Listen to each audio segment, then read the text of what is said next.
And I would like to believe it's because all of us are on the air fundraising, but I know better. There's a whole raft of Dark Shadows fans out there, and they're watching because our special guest tonight is Barnabas Collins, otherwise known as Jonathan Frid. Mr. Frid will be talking with us later about his career and, of course, about Dark Shadows. But I'd like to start this evening's festivities with a look at Jonathan Frid not as a vampire, but as a skilled, classically trained actor. Mr. Frid has put together a one-man show he calls Genesis of Evil. Herewith, then, without further ado, Jonathan Frid in a dramatic presentation of Edgar Allan Poe's classic tale of the macabre, The Telltale Heart.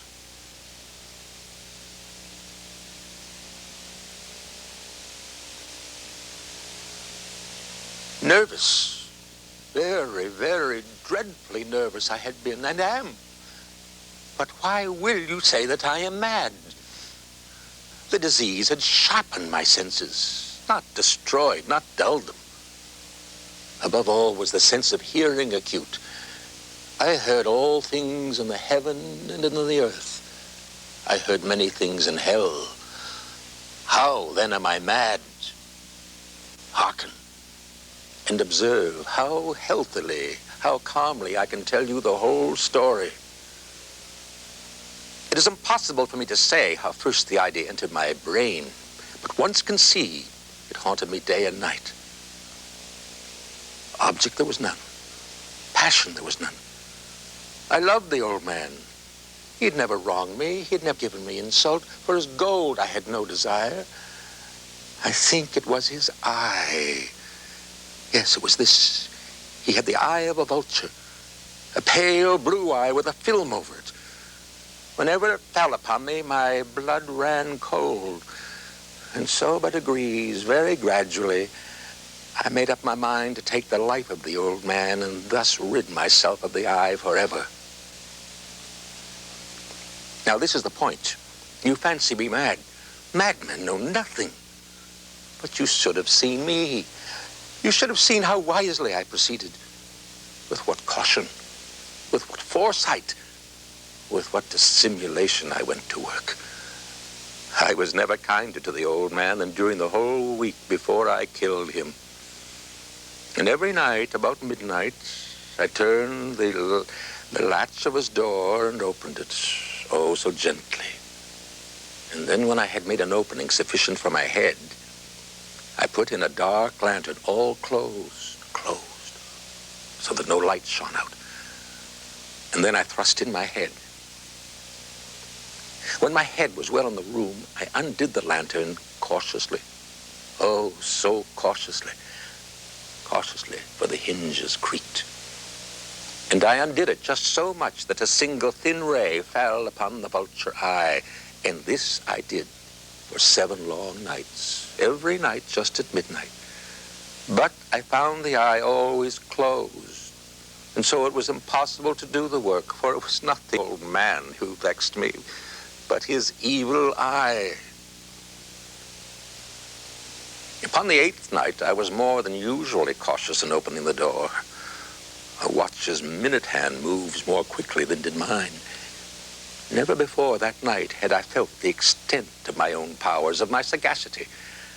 I could scarcely contain my feelings of triumph. To think that there I was, opening the door little by little, and he not even to dream of my secret deeds or thoughts. I fairly chuckled at the idea, and perhaps he heard me, for he moved on the bed suddenly as if startled. Now you may think that I drew back, but no. His room was black as pitch with a thick darkness, for the shutters were close fastened for fear of robbers.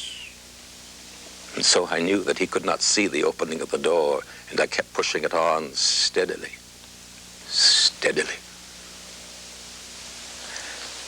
I had my head in and was about to open the lantern when my thumb slipped upon the tin fastening, and the old man sprang up on the bed crying out, "Who's there?"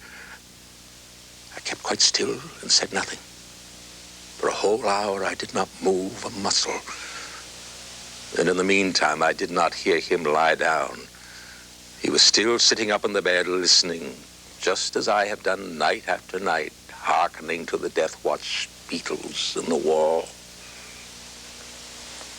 Presently, I heard a slight groan, and I knew it was the groan of mortal terror. It was not the groan of pain or of grief, oh no. It was the low, stifled sound that arises from the bottom of the soul when overcharged with awe. I knew what the old man felt. I knew the sound well. I knew that he had been lying awake ever since that first slight noise when he had turned in the bed. His fears had been ever since growing upon him. He had been trying to fancy them causeless, but could not. He'd been saying to himself, "It is nothing but the wind in the chimney. It is only a mouse crossing the floor. Or it's merely a cricket which has made a single chirp." Yes, he'd been trying to comfort himself with these suppositions, but he had found all in vain. All in vain, because death, in approaching him, had stalked with his black shadow before him and enveloped the victim. And it was the mournful influence of this unperceived shadow that caused him to feel, although he neither saw nor heard, to feel the presence of my head within the room. When I had waited a long time, very patiently, without hearing him lie down, I resolved to open a very little crevice in the lantern. So I opened it. You cannot imagine how stealthily, until at length a single dim ray, like the thread of a spider, shot from out the crevice and fell full upon the vulture eye. It was open, wide open, and I grew furious as I gazed upon it. I saw it with perfect distinctness, all a dull blue with a hideous veil over it that chilled the very marrow in my bones. But I could see nothing else of the old man's face or person, for I had directed the ray as if by instinct precisely upon the damned spot. And now have I not told you that what you mistake for madness is but over-acuteness of the senses? Now, I say there came to my ears a low, dull, quick sound, such as a watch makes when enveloped in cotton. I knew that sound well, too.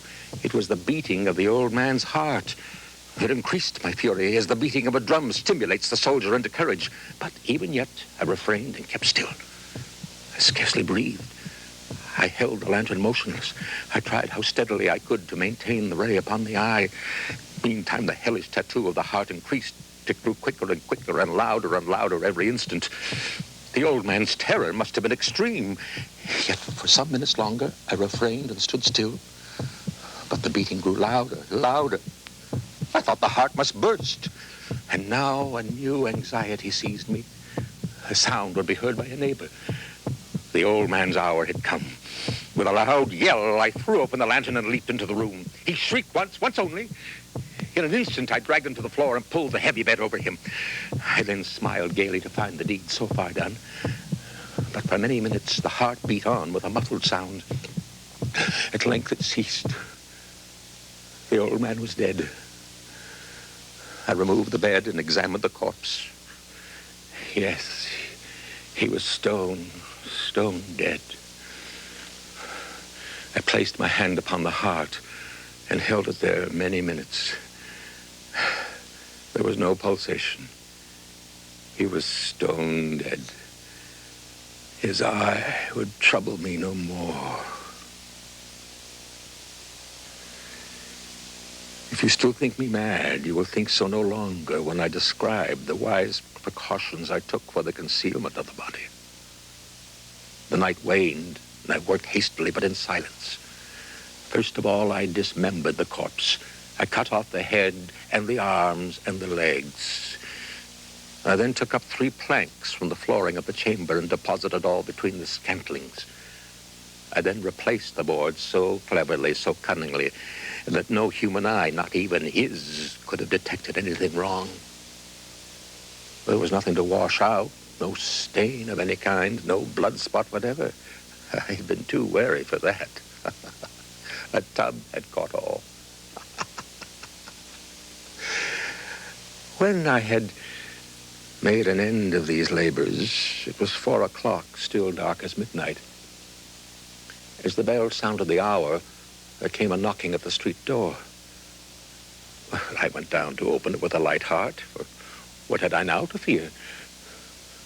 there entered three men who introduced themselves with perfect suavity as officers of the police. A shriek had been heard by a neighbor during the night. Suspicion of foul play had been aroused. Information had been lodged at the police office, and they, the officers, had been deputed to search the premises. I smiled, for what had I to fear? I bade the gentleman welcome. The shriek, I said, was my own and a dream. The old man I mentioned was absent in the country. I took my visitors all over the house. I bade them search well. I led them at length to his chamber. I showed them his treasures, secure, undisturbed. In the enthusiasm of my confidence, I brought chairs into the room and desired them here to rest from their fatigues, while I myself, in the wild audacity of my perfect triumph, placed my own seat upon the very spot beneath which reposed the corpse of the victim. The officers were satisfied. My manner had convinced them. I was singularly at ease. They sat, and while I answered cheerily, they chatted of familiar things. But ere long, I felt myself getting pale and wished them gone. My head ached, and I fancied a ringing in my ears. But still they sat and still chatted. The ringing became more distinct. I talked more freely to get rid of the feeling, but it continued and gained definitiveness until at length I found that the noise was not within my ears. Oh, no doubt I grew very pale, but I talked more fluently and with a heightened voice, yet the sound increased, and what could I do? It was a low, dull, quick sound, much such a sound as a watch makes when enveloped in cotton. I gasped for breath, and yet the officers heard it not. I arose and argued about trifles, but the noise steadily increased. But what could I do? I paced the floor to and fro with heavy strides, but the noise steadily increased. Oh, God, what could I do? I raved, I swore, but the noise arose over all. It grew louder, louder, louder, and still the men chatted pleasantly and smiled. Was it possible they heard it not? Almighty God, no. They heard, they suspected, they knew. They were making a mockery of my horror. Anything was better than this agony. Anything was more tolerable than this derision. I could bear those hypocritical smiles no longer. I felt that I would scream or die. And now, again, hark! Louder, louder, louder!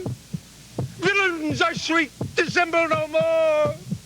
I admit the deed! Tear up the planks! Here, here! It is the beating of his hideous heart!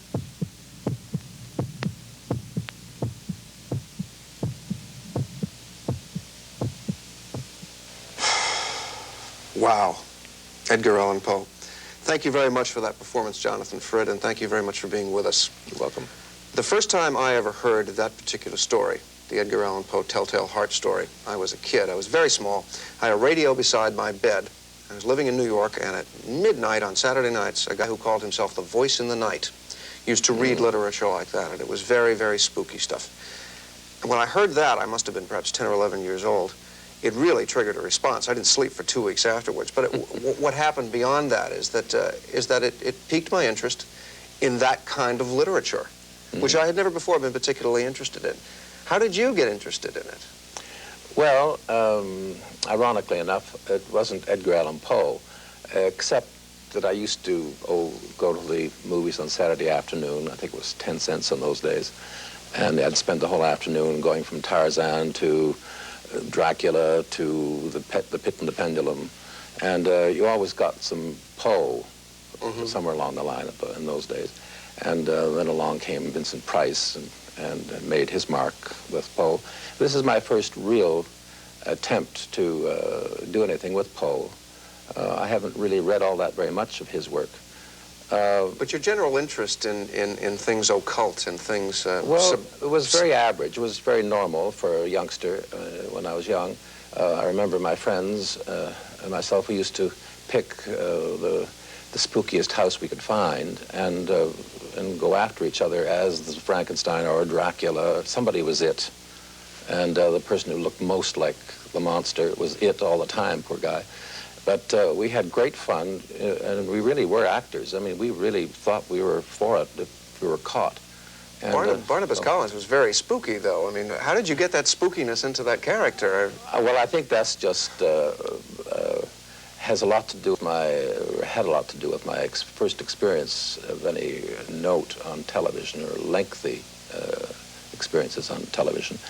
And I was very uncomfortable with the cameras in those days. And it worked very well for Barnabas, because Barnabas was very uncomfortable with his resurrection, as it were, in a new lifetime and a new generation, and he didn't quite know where his bearings were. So as he groped to find his way in this new world, and with the lie, I was finding my way with the new world of television. I had done television before, but not that much, and my background was mainly theatrical. I think a lot of your fans will find that incongruous, because there was such believability in those close-up scenes. I remember watching it, you know, in the late '60s when Yeah. well, I didn't watch it often. My then wife did, though. Yeah. But she would tell me all about it. I mean, people used to just stare at that show and remember everything that went on. But I guess that the most memorable part of the show to many people was the bite. You know, that great bite. Yes, indeed. Yet you were uncomfortable with that. How did you make that so convincing? Well, I didn't feel I was very convincing, but however, it's what the public sees. And by the way, the public do an awful lot of the acting, because they put their imaginations to work. I always felt that those were idiotic moments, and especially because they always wanted me to show off these fangs, and I had to look right at the camera and do, and by that time they could have got the cops in and caught me. It took so long for me to make the Right. I always wanted to just slide in sideways from the camera, and so that they could maybe just see the touch of a fang only, if maybe nothing, just a suggestion. I always think the power of suggestion is more menacing than showing off two big, huge fangs. I always looked idiotic, but fortunately, I only had to do that about, even in the space of 4 years.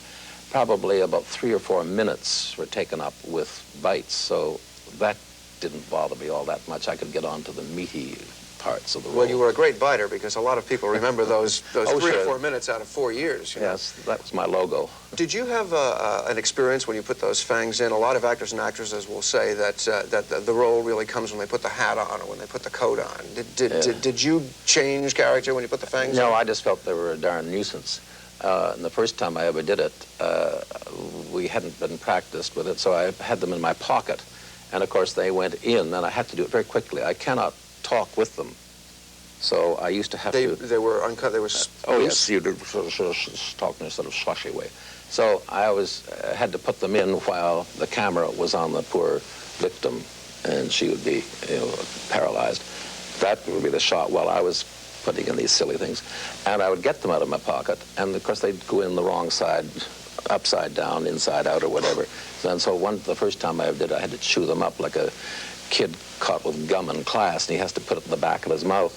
And so that's how I had to do the first bite, and therefore it was the most effective bite, because I wasn't able to show the camera. I had to go in sideways and do it while I had to chew up these fangs. I thought they were going to fall on her face. So we had to learn. It would have been a great scene. Yeah. So, well, there were enough funny moments. We didn't need any more. You know, what I'm curious about is how you managed to bring so much humanity to that role, because I think a lot of people would say that it wasn't so much the horror that was important in the show as it was the humanness. I mean, people rooted for Barnabas. Well, I had... and do root. I should put that in the present tense. Well, I grew to like the character very much, in the sense that he was never, as I say, that he was very seldom acting as a vampire. His main action, his main motive for most of the time I was on the show was for Barnabas to cover up his tracks. It was the great lie he was playing all the time, trying to be somebody else that he wasn't, trying to be a descendant of the original Barnabas, which of course he is. So there was that, and then also he developed into a romantic character. He had many facets to him in the end. At times I had to play vulnerability. I was an aggressor. I was passionate. I was cunning. I was a manipulator. And I have to be a manipulator, but we'll see more of your cunning, passion, et cetera, when we come back. Sorry, we have to take a break right now, but when we return, you'll see more of Jonathan Frid and more performance video, too. So please stay with us. Back. Suspend your disbelief, if you will. Just imagine that we are not in our living rooms or in our television studios. No, we are in England now, on a battlefield. It is the night before a climactic battle. King Richard III is asleep, but his rest is fitful. He dreams terrible nightmares. The ghosts of those he has dispatched on his way to the throne come back to haunt his conscience. A battlefield, a parade of nightmares. Shakespeare's Richard III, as interpreted by Jonathan Frid.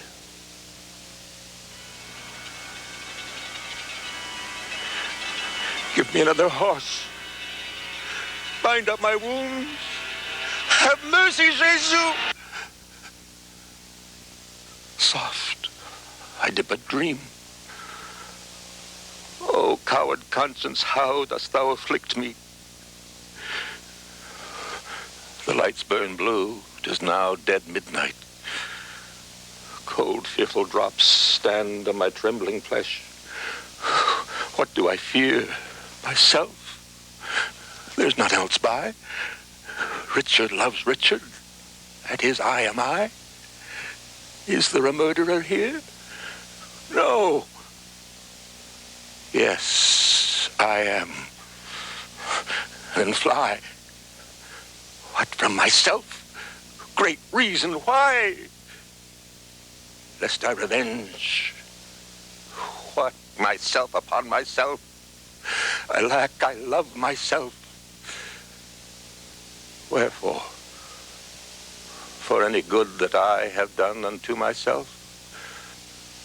Oh no, alas, I rather hate myself for hateful deeds committed by myself. I am a villain, yet I lie, I am not. Fools, of thyself speak well. Fool, do not flatter.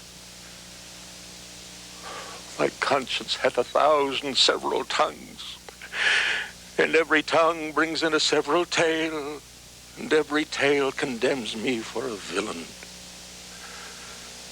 Perjury, perjury in the highest degree. Murder, stern murder in the direst degree. All several sins, all used in each degree, throng to the bar crying all guilty, guilty. I shall despair. There is no creature loves me.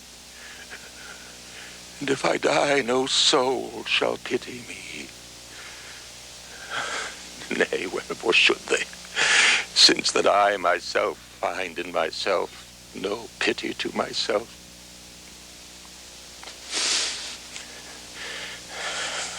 Methought the souls of all that I had murdered came to my tent, and every one did threat tomorrow's vengeance on the head of Richard. Again, thank you. Wonderful performance. A lot of actors and actresses say that no matter how many roles they perform, they always get their inspiration from Shakespeare. Is that true of you? Oh, I think so. Very much so. Especially for roles such as Barnabas. And so many people have said to come from Shakespeare to soap opera. I think soap opera, especially our soap opera, was operatic and needed that kind of Shakespearean approach to it.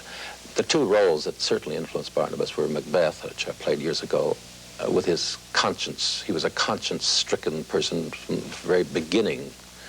Richard III also influenced Barnabas in a different sort of way. He's the manipulator for most of the play, but towards the end, his conscience catches up with him. So he's just seen. A lot of critics will say that Richard III is really not a guilty person, but you see it otherwise. I see it otherwise. He was a very guilty man. But I think you probably would. I want to read you a quote that you gave a newspaper man in Canada not too long ago that I just read. You said to him, there's good and bad in everybody I've ever met, and there's good and bad in every role. And if there isn't, I'll put it there. I'll put it there indeed. Why would you do that? How does that enhance a role? Well, because it gives him more facets. You have more to play. I like to play between two poles. I don't like to pick one strong characteristic. I like two poles to play. I think everybody in life is that way. There's the good and bad in every person I've ever met, without exception. Well, how do you find the bad side of, I mean, obviously you're not going to do the remake of Mary Poppins, you know. But let's take Mary Poppins. How would you find a bad side in her? Well, thank God I don't have to play Thank God you don't have to do that. But as far as Richard was concerned, it was a question of finding something that was sympathetic in him, because Shakespeare really doesn't help you. But he's fascinating. He's absolutely fascinating in his manipulation of people.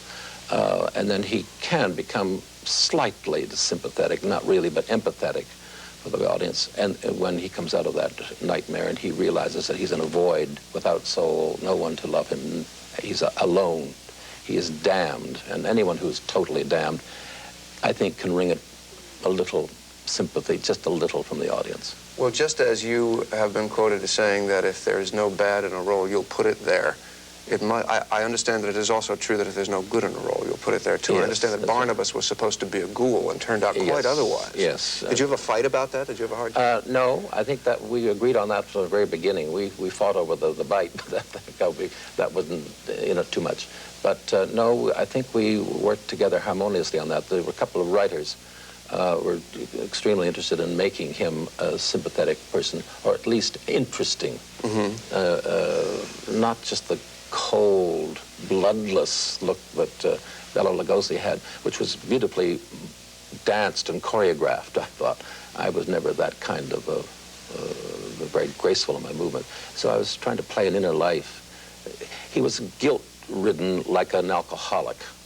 He didn't really... I thought of him as an alcoholic almost, with all the problems of alcoholism. Trapped by his own ethos, trapped by his own character? Exactly. So it's interesting.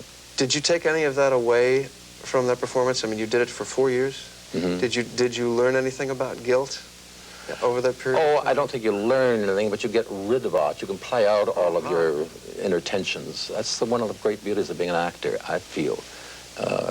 You get applauded for getting rid of all of the evil that's within you, and you play it out, and you play it right at the audience, and you get applauded for it. It's a beautiful profession to be in. It's a lot safer than taking it out on the people close to you. Exactly.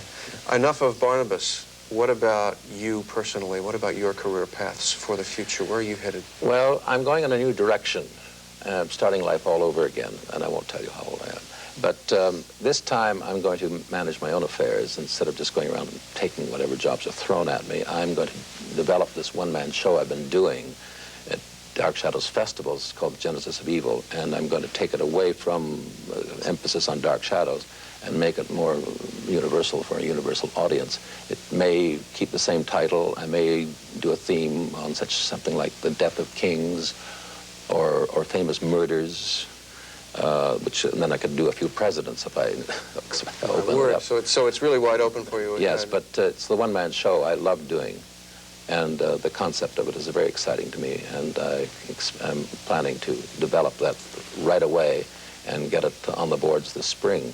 I'm not quite sure where I'm going to do it yet, whether it be off-Broadway, off-Broadway, the road, colleges. I am sorry, but I have to interrupt you right now because we're running out of time. But with what little time we have left, I wonder if you have anything you'd like to say to your fans. Well, yes, I have something to say, and I might use the words of a fan in the form of a poem that I used at the end of the Genesis of Evil as a sort of farewell. It's this young lady who, in a remarkable way, puts herself into the mind of Barnabas as he might answer her queries. And she puts a series of questions to him, and he answers, he reflects on each question. For instance, he says, "Am I evil? Well, perhaps I am to your young and innocent eyes. But to my bleary eyes, definitions have become blurred. Black and white have changed into a somber gray, and I have found that good and evil are very often the same thing. Now the focus and concepts have become lost with the lapse of infinite time." Do I have a soul? Yes, though you won't believe it. When I was a young man, still naive and innocent, it shone with the brilliant radiance of its own light. Now blackened beyond repair by criminal acts committed in my grief and rage, I have found it.